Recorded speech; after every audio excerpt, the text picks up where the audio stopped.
We all know about Rosa Parks and her great contributions to the African American community. However, she was not the only African American to be forced to give up her seat on the bus, and she certainly wasn't the first.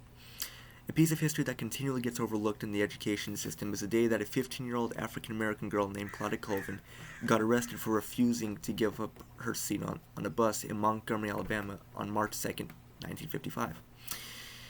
Claudette had endured a great deal of harassment for no good reason. She got arrested, verbally assaulted by cops, and spent 3 hours in a cell.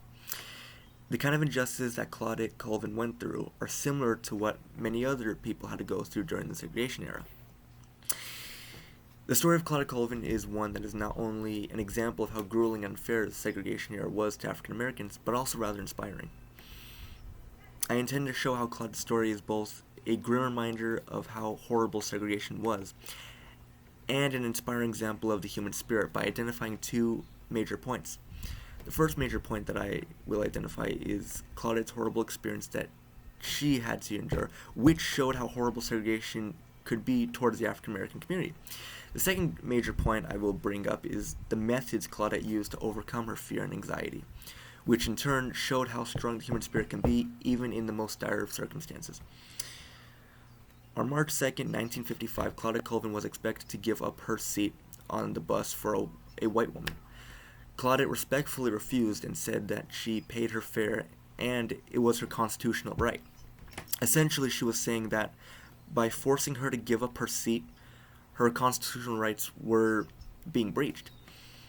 It got to the point that two cops dragged her off her seat in a very rough manner and then proceeded to arrest her.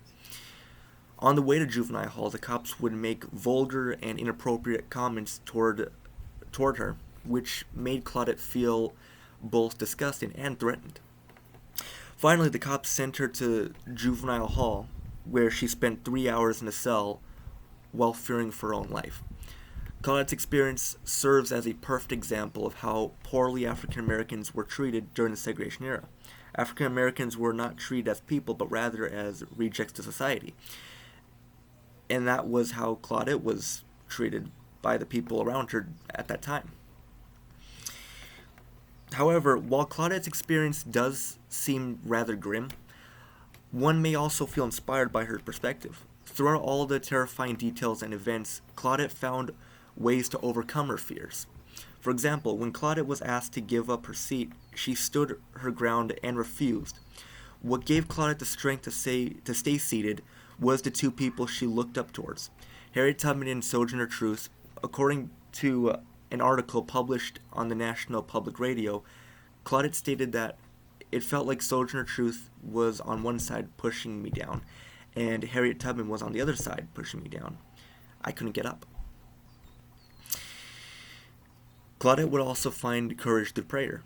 When Claudette felt scared when she had to deal with the cops verbally harassing her and being thrown into a cell for 3 whole hours, she would pray. For Claudette, prayer was a way for her to overcome her fears and to get her through the tough times in her life. It is because of Claudette's strong will and perseverance that her story may be perceived as inspiring to those who may be feeling oppressed.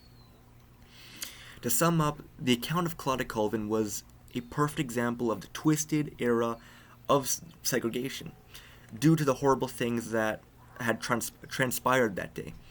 Additionally, her story was also inspiring because she overcame her fear and anxiety through courage and prayer. The era of segregation was a horrible chapter in American history, and it is important for citizens, cops, and government officials alike to remember events such as the arrest of Claudette Colvin so that history does not end up repeating itself. This will conclude my presentation. I want to thank you for sticking around and watching, and have a great day.